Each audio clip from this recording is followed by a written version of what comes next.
এখান থেকে সকলের দাবি একটাই, বাংলাদেশে ইসরায়েলে যত পণ্য আছে সবগুলি রাষ্ট্রীয়ভাবে বয়কট করা এবং আমাদেরকে ফ্রি ভিসা করে দেওয়া হোক, যেন বাংলাদেশ থেকে মুজাহিদ গিয়ে ফিলিস্তিনে আমার গাজা ভাই বোনদের রক্ষা করতে পারে। সেই জন্য আমরা সরকারের কাছে দাবি জানাচ্ছি। আজকে আমরা ফিলিস্তিনের জন্য অনেক কিছু আমাদের করার ছিল, কিন্তু আমরা তা করতে পারতেছি না, যার জন্য আমাদের এখান থেকে আমাদের যা যা করণীয় ততটুকু আমরা দায়িত্ব পালন করতেছি।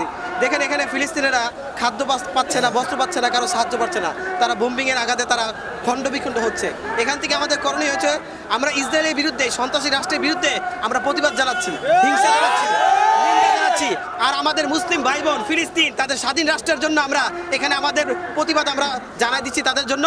আর আমরা যতটুকু পারি ইসরায়েলের পণ্য আমরা সারা বাংলাদেশে একেবারে রাষ্ট্রীয়ভাবে আমরা বয়কট করার জন্য। আর এর সাথে ইসরায়েলের যত দোসর আছে, আমেরিকা সহকারে পশ্চিমা বিশ্ব যারা আছে, তাদের পণ্য আমরা বাংলাদেশে বয়কট করবো ইনশাআল্লাহ। আমরা ফিলিস্তিনকে স্বাধীন করেই ছাড়বো ইনশাআল্লাহ। এই সন্ত্রাসী ইসরায়েল আমাদের মুসলিম ভূখণ্ডের এই ফিলিস্তিনের জায়গা তারা দখল করে এখন তারা কি করছে, অবৈধভাবে আরো দখলদারিত্ব বাড়াচ্ছে। আমাদের ইসরায়েলের প্রতি বার্তা হচ্ছে, এখনো যদি তারা অন্যায়ভাবে ফিলিস্তিনে এই নৃশংস হত্যাযজ্ঞ বদ্ধ না করে, তাহলে সারা বিশ্ব তাদেরকে এক মুখ্যম জবাব দিয়ে দিবে ইনশাআল্লাহ। সারা পৃথিবীর মানচিত্র থেকে তাদের অস্তিত্ব নাই করে দিবে ইনশাআল্লাহ। Free Palestine. ফিলিস্তিন সলিউশন অফ মুভমেন্টের পক্ষ থেকে আজকের এই সোহরাওয়ার্দী উদ্যানে বিশাল জনসংগ্রাম হয়েছে। এখান থেকে সকলের দাবি একটাই, বাংলাদেশে ইসরায়েলে যত পণ্য আছে সবগুলি রাষ্ট্রীয়ভাবে বয়কট করা এবং আমাদেরকে ফ্রি ভিসা করে দেওয়া হোক, যেন বাংলাদেশ থেকে মুজাহিদ গিয়ে ফিলিস্তিনে আমার গাজা ভাই বোনদের রক্ষা করতে পারে। সেই জন্য আমরা সরকারের কাছে দাবি জানাচ্ছি। আর আজকের এই প্রোগ্রাম থেকে আরও দাবি জানাচ্ছি, বিশ্বের যত মরল আছে, যারা আরব কান্ট্রি বিশেষ করে মধ্যপ্রাচ্যের যারা হিজলা হয়ে বসে আছে, তাদেরকে আমাদের আজকের এই বাংলাদেশের এই থেকে আমরা আবেদন জানাতে চাই, আপনারা হিজলা থেকে পুরুষ হওয়ার জন্য রেডি হন। আপনারা যদি হিজলাই থেকে যান তাহলে কিয়ামতের ময়দানে আপনাদেরকে আল্লাহ তাআলা ছাড় দেবেন না। আজকের এই কর্মসূচি সারা পৃথিবীতে আমরা জানান দিতেছি যে আসলে ফিলিস্তিনের স্বাধীনতা দরকার। এরকম জেনোসাইড, গণহত্যা পৃথিবীর কোনো রাষ্ট্রেই চলতে পারে না, শুধু মুসলমান কেন, কোনো মানুষকে এভাবে গণহত্যা করতে পারে না। এ কারণে আমরা বাংলাদেশের সকল মানুষ আজকে আমরা বর্তমান আজকের যে প্রোগ্রাম প্যালেস্টাইনের পক্ষে, সেখানে সারা ঢাকার মানুষ এবং সারা বাংলাদেশের মানুষ সংহতি জানিয়েছে, সকল রাজনৈতিক দল এবং সকল সংগঠন জানিয়েছে। আমরা চাই এভাবে বাংলাদেশের মতো সারা পৃথিবীতে যত মুসলমান এবং মানবতাবাদী সকল মানুষকে ঐক্যবদ্ধভাবে এই প্যালেস্টাইনের পক্ষে আমরা যদি লড়তে পারি, তাহলে আশা করা যায় আজ হোক কাল হোক অল্প সময়ের মধ্যে ফিলিস্তিন স্বাধীন হবে ইনশাআল্লাহ।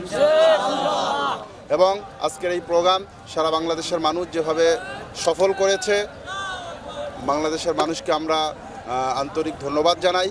এবং এটা পৃথিবীর মানচিত্রে একটা ইতিহাস হয়ে থাকবে যে বাংলাদেশের মানুষ, বাংলাদেশ থেকে ফিলিস্তিন দূরে হলেও বাংলাদেশের মানুষ ফিলিস্তিনের পক্ষে আছে এবং ফিলিস্তিনের পক্ষে থাকবে যতদিন না পর্যন্ত ফিলিস্তিন ফ্রি হচ্ছে, স্বাধীন না হচ্ছে। এবং আমরা সেই সকল রাষ্ট্রগুলো যারা ফিলিস্তিনের বিপক্ষে অবস্থান গ্রহণ করছে, আমরা সারা পৃথিবীর মুসলমান ভাষাভাষী এবং মানবতাবাদী যারা রয়েছেন সকলে আমরা তাদের বিরুদ্ধে অবস্থান গ্রহণ করব। বিশেষ করে ইসরায়েলি সকল পণ্যসহ আমরা ইসরায়েলের পক্ষে যারাই রয়েছে তাদের বিপক্ষে আমরা একটা অবস্থান গ্রহণ করব এবং সকল মুসলমানদেরকে ঐক্যবদ্ধভাবে ফিলিস্তিনের পক্ষে থাকার জন্য উদাত্ত আহ্বান জানাচ্ছি।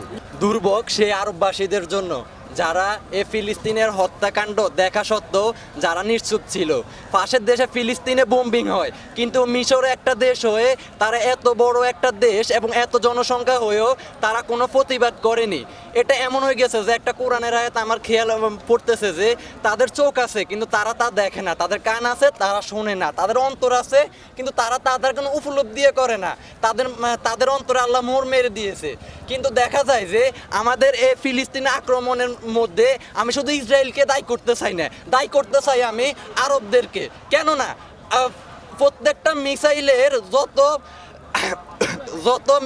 জিনিসপত্র আসে সব আরব থেকে।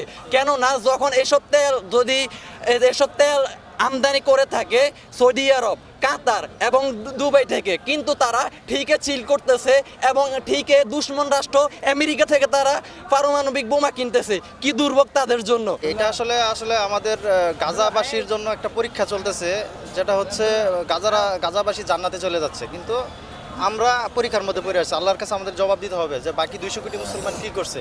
আসলে দেখেন, যে জাতির মনে করেন অভিভাবক নাই বা যে সন্তানের অভিভাবক নাই, তাকে দেখবেন সমাজের সবাই থাপড়ায় চড়ায়। কিন্তু আজকে দেখেন ইসরায়েলের অভিভাবককে আমেরিকা, সে কিন্তু ইসরায়েলকে প্রোটেকশন দিতেছে। আজকে মুসলিমদের কোনো অভিভাবক নাই। যে জায়গায় আমরা গাজাতে, কাশ্মীরে, মায়ানমারে সব জায়গায় মার খেতেছি, কারণ কি আমাদের একজন অভিভাবক দরকার।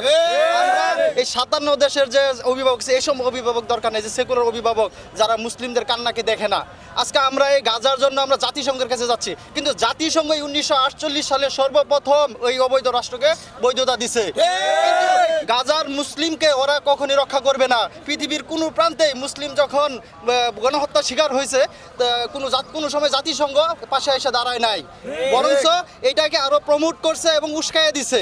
আজকে আমাদেরকে এই ইস্যুগুলো বুঝতে হবে। আজকে দেখেন তারা কারা ক্যাপাবল।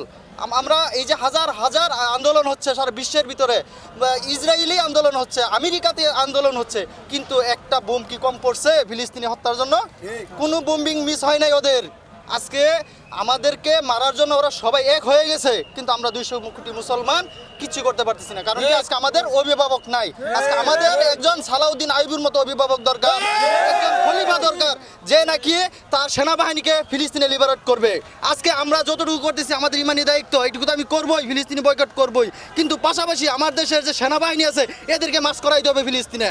আজকে মায়ানমারে 2বার সেনাবাহিনী পাঠাইছে, ত্রাণ নিয়ে গেছে এরা। কেন মায়ানমারের ফিলিস্তিনে কেন আমরা নিয়ে যেতে পারতেছি না?